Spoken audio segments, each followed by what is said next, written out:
इस बात को सुनकर राजेश मुस्कुराने लगता है। इधर जो राजेश की पत्नी थी वह भी मुस्कुराने लगी थी। तभी जो राजेश होता है वह कहने लगता है, साहब, यहां पर हमें किसी व्यक्ति से मिलना है। तो जो मोहनलाल होता है वह यह बात देखकर हैरान है, क्योंकि इस व्यक्ति के पहनावे से लग रहा था कि यह एक करोड़पति व्यक्ति है। तब भी यह उससे साहब कह रहा है, तो कहने लगता है, अरे भाई, क्यों मजाक कर रहे हो?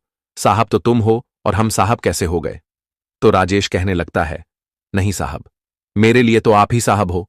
अगर आप नहीं होते तो आज मैं ऐसा नहीं होता। इसके बाद मोहनलाल कहने लगता है, देखो भाई, मजाक मत करो, मजाक काफी हो गए। ये बताओ कि तुम हो कौन? तो जो राजेश होता है वह कहने लगता है, साहब, वैसे तो मेरा नाम राजेश है, लेकिन प्यार से कुछ लोग मुझे नन्हे नन्हे कहकर पुकारा करते थे। अब जैसे ही मोहनलाल और उसकी पत्नी शारदा इस बात को सुनते हैं कि नन्हे नन्हे कहकर उसे कोई पुकारा करता था, तो एकदम से उन्हें नन्हे की याद आ जाती है और वे लोग गौर से देखकर पहचान लेते हैं कि यह वही नन्हे है जिसे उन्होंने 10,000 रुपये दिए थे और वह इस गांव को छोड़कर चला गया था। तो एकदम से जो मोहनलाल जी होते हैं उनकी आंखों से आंसू टपकने लगते हैं और वह भागकर एकदम से नन्हे को गले लगा लेते हैं। कहते हैं, अरे नन्हे, तू तो पूरा बदल गया और देखने से बिल्कुल भी पहचान में नहीं आ रहा है। अब जब मोहनलाल गले लगता है राजेश से, तो राजेश की आंखों में भी आंसू आने लगते हैं और वह भी फूट फूट कर रोने लगता है। अब जैसे ही माहौल थोड़ा सा शांत होता है, तो उसके बाद जो राजेश की पत्नी होती है वह एकदम से मोहनलाल जी के पैर छूने लगती है। अब गांव के कुछ लोग यह सब कुछ देखकर चौंक गए थे और वे घर के अंदर ताक झांक कर रहे थे। जैसे ही वे देखते हैं कि कोई करोड़पति व्यक्ति गाड़ी में बैठकर इनके घर पर आया है और उसके बाद उसकी पत्नी इन गरीब लोगों के पैर छू रही है, तो वे लोग भी हैरान हो जाते हैं और घर की दीवारों से कान लगाकर सुनने लगते हैं। तभी जो मोहनलाल जी की पत्नी होती है वह कहने लगती है, अरे, इसी तरह से खड़े खड़े बात करोगे या इन्हें बैठने के लिए भी कहोगे? इसके बाद जो मोहनलाल जी होते हैं वे सभी को बिठाते हैं और बिठाने के बाद उनसे हालचाल पूछने लगते हैं। तो जो राजेश होता है वह मोहनलाल जी को अपने बारे में पूरी बातें बताता है और कहता है, गुजरात के सूरत में मेरी बहुत बड़ी बड़ी कंपनियां हैं और वहां पर रहकर मैं बहुत अच्छी जिंदगी जिया करता हूं। लेकिन तुम बताओ, तुम्हारा क्या हालचाल है और यह आप लोगों ने अपना क्या हाल बना रखा है? इस बात को सुनकर मोहनलाल और उसकी पत्नी एकदम से खामोश हो जाते हैं और उनके चेहरे पर मायूसी साफ साफ दिखाई देने लगती है। तभी जो राजेश होता है वह मोहनलाल का हाथ अपने हाथ पर रखता है और कहता है, दोस्त, तू बेशक मेरा दोस्त है, लेकिन तू मेरे लिए बड़े भाई से कम नहीं है, क्योंकि शायद अगर तू मेरी उस टाइम पर मदद नहीं करता तो मैं इतना बड़ा व्यापारी नहीं बन पाता और मेरे इतने इतने बड़े बिजनेस नहीं हो पाते। अगर तुम्हें किसी भी तरह की कोई समस्या है तो तुम बेझिझक होकर मुझे बता सकते हो। आखिर क्या हुआ ऐसा जो तुम्हारी हालत ऐसी है? तो उसके बाद जो मोहनलाल जी होते हैं वे अपने बारे में उसे बताने लगते हैं। कहते हैं, जब तू यहां से चला गया था तो हमने 10,000 रुपये तुझे दे दिए थे। उसके बाद हम दोनों पति पत्नी मेहनत करते हैं और मेहनत करने के बाद उन जेवरों को तो छुड़ा लेते हैं, लेकिन धीरे धीरे परिवार के अंदर बहुत कुछ बदलने लगता है।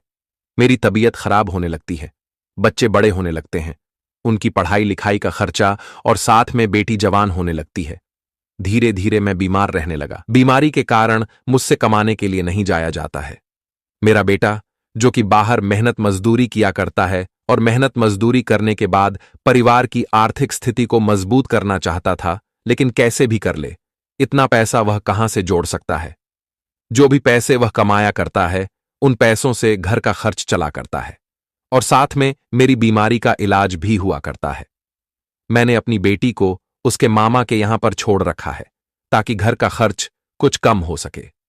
इन बातों को बताते हुए मोहनलाल जी एक बार फिर से फूट फूट कर रोने लगते हैं और उनकी पत्नी शारदा की आंखों में भी आंसू आ जाते हैं। तो राजेश और उनकी पत्नी दोनों उनको संभालते हैं और उसके बाद उस ब्रीफकेस को, जिस ब्रीफकेस के अंदर ढेर सारे रुपए थे, उनके सामने रखते हैं और कहते हैं, देखो, मैं तो तुम्हारा कर्ज चुकाने के लिए तुम्हारे पैसों को लेकर आया था, लेकिन लगता है अब तुम्हें इनकी कोई भी जरूरत नहीं है। इसके बाद मोहनलाल कहने लगता है, अरे भाई, मैंने तुमसे कह तो दिया था कि यह कोई कर्ज नहीं है, यह तो हमारा प्यार है जो हमने तुम्हारे लिए किया था। वो लोग इसी तरह की बातें कर रहे थे और तभी यहां पर जो मोहनलाल जी होते हैं उनका बेटा आ जाता है, जो कि अब तक मजदूरी कर रहा था। इसके बाद जैसे वह घर के अंदर इन लोगों को बैठे देखता है तो एकदम से हैरान हो जाता है। तभी मोहनलाल जी अपने बेटे को इशारा करते हैं और उसे अपने पास बुलाकर बिठा लेते हैं। वह राजेश से कहते हैं, राजेश, यह है मेरा बेटा जो कि मेहनत मजदूरी करके अपने परिवार की आर्थिक स्थिति को मजबूत करना चाहता है। तो राजेश मोहनलाल जी के बेटे से पूछने लगता है, बेटा, तुम क्या किया करते हो? तो वह कहता है, अंकल जी, पढ़ाई लिखाई तो की थी, लेकिन परिवार की कंडीशंस की वजह से मुझे मेहनत करना ही अच्छा लगा, तो मैं मेहनत किया करता हूं और साथ में गवर्नमेंट जॉब की तैयारी भी कर रहा हूं। इस बात को सुनकर राजेश उसे शाबाशी देता है और कहता है, बेटा, मेहनत करते रहो, मेहनत का फल हमेशा मीठा होता है। तो जो मोहनलाल का बेटा होता है वह अपने पिता से इन सभी चीजों के बारे में पूछना चाहता है कि यह लोग कौन हैं और यहां पर ये क्या कर रहे हैं। यह भाव उसके चेहरे पर साफ साफ दिखाई दे रहे थे। राजेश इन भावों को पढ़ लेता है और तभी वह मोहनलाल के बेटे को बता देता है, बेटा, मैं जानता हूं कि तुम क्या जानना चाहते हो और जो कुछ भी तुम जानना चाहते हो उन सभी चीजों के जवाब तुम्हें मिल जाएंगे, लेकिन उससे पहले तुम्हें मेरे साथ चलना होगा। इसके बाद राजेश उठने लगता है, लेकिन तभी मोहनलाल कहता है, कहां ले जा रहे हो तुम इसे? तो वह कहता है, मेरी बीवी बच्चे यहीं पर हैं, तो चिंता मत कर, तेरे बच्चे को किडनैप नहीं करूंगा, बस मुझे इससे कुछ काम है। ऐसा कहकर वह मोहनलाल के बेटे को अपने साथ बैठा लेता है और वहां से गाड़ी लेकर चल देता है। वह मोहनलाल के बेटे से उसके मामा के यहां का एड्रेस पूछता है और वहां से वे लोग सीधे मोहनलाल के ससुराल पहुंच जाते हैं। वहां से उसकी बेटी को अपने साथ लेकर वापस उसी घर में आ जाते हैं। वहां पर आने के बाद राजेश उनसे कहने लगता है, दोस्त, देखो, बहुत हो गया, अब तुम्हें इस तरह से जिंदगी जीने की कोई जरूरत नहीं है। मेरे पास ढेर सारा रुपया पैसा है, अच्छा खासा बड़ा मकान बना पड़ा है सूरत के अंदर, तो अब तुम लोग मेरे साथ वहीं पर चलोगे और वहीं पर जीवन व्यतीत करोगे। यहां पर क्या है? यहां पर बच्चों को मजदूरी भी बहुत कम मिला करती है। वहां पर किसी न किसी कंपनी में तुम्हारा बेटा मेरे यहां काम कर लेगा और वहीं पर मेरे साथ जीवन को व्यतीत करो। मैं तुम्हारी बेटी की भी वहीं पर शादी कराऊंगा। अब यह बातें सुनकर मोहनलाल कहने लगता है, नहीं यार, हम यहीं पर ठीक हैं, तू ही वहीं पर बना रह और कोई भी कैसी भी दिक्कत नहीं है। अब जो मोहनलाल का बेटा है वह अभी तक भी संतुष्ट नहीं है और उसे नहीं पता कि यह कौन है और यहां पर क्या कर रहा है। इतना बड़ा बिजनेसमैन होकर मेरे पिता के पास क्या कर रहा है? तो उसके बाद वह पूछ ही लेता है, अंकल जी, आप हो कौन और हमें अपने साथ ले जाने के लिए क्यों कह रहे हो? तो जो राजेश होता है वह उसे बता देता है, बेटा, मैं इसी तरह से तुम्हारे पिता का दोस्त हूं और इसी गांव का रहने वाला हूं। अब गांव वाले जो बाहर से इस बात पर निगाह डटे हुए थे उन लोगों को भी पता चल जाता है कि यह कौन है और यहां पर क्या कर रहा है। तो गांव के कुछ गणमान्य लोग वहां पर आते हैं और आने के बाद उससे अपनी जान पहचान बढ़ाने लगते हैं। राजेश इन सभी बातों को समझ गया था और वो कहने लगता है, ठीक है, आप जो भी कह रहे हो वो सभी बातें ठीक हैं, लेकिन फिलहाल मुझे अपने दोस्त को अपने साथ ले जाना है। तो राजेश का दोस्त मोहनलाल कहने लगता है, भाई, अभी तो रात हो गई है, कल सुबह देखते हैं। आज रात तुम यहीं पर रुको और कल सुबह देखते हैं कि क्या होना है। ऐसा कहकर मोहनलाल राजेश के परिवार और राजेश को वहीं पर रोक लेता है। रात भर वे आपस में एक दूसरे से बातें करते रहते हैं। रात भर में उन लोगों ने तय कर लिया था कि वे लोग वहीं पर चले जाएंगे और वहीं पर अपनी आगे की जिंदगी बिताएंगे।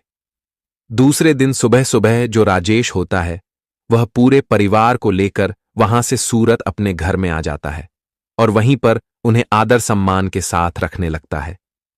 राजेश ने मोहनलाल की बेटी की शादी एक बहुत ही बड़े घर में तय करा दी थी और बेटे को कंपनी के अंदर बहुत बड़ा मैनेजर बना दिया था।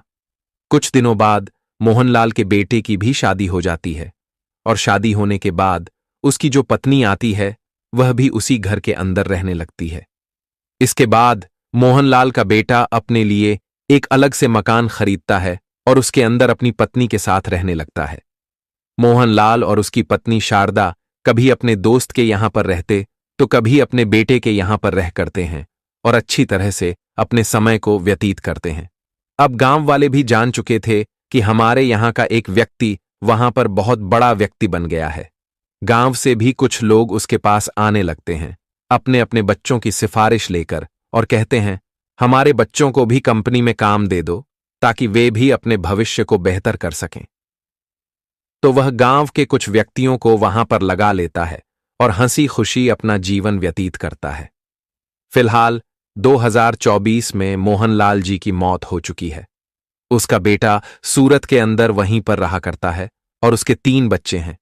राजेश के बेटे की भी शादी हो गई है और शादी होने के बाद उसके 2 बच्चे उसके साथ रहा करते हैं। राजेश का बेटा और मोहनलाल का बेटा भी इसी तरह से एक दूसरे के अच्छे मित्र हैं और मोहनलाल का बेटा राजेश के बेटे को छोटा भाई समझा करता है। तो दोस्तों, ये थी आज की कहानी। आप लोगों को कहानी जैसी भी लगी हो कमेंट सेक्शन में बता देना।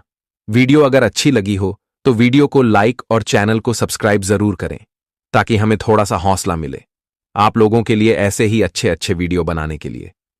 इन कहानियों को सुनाने का उद्देश्य किसी को परेशान करना बिल्कुल भी नहीं है।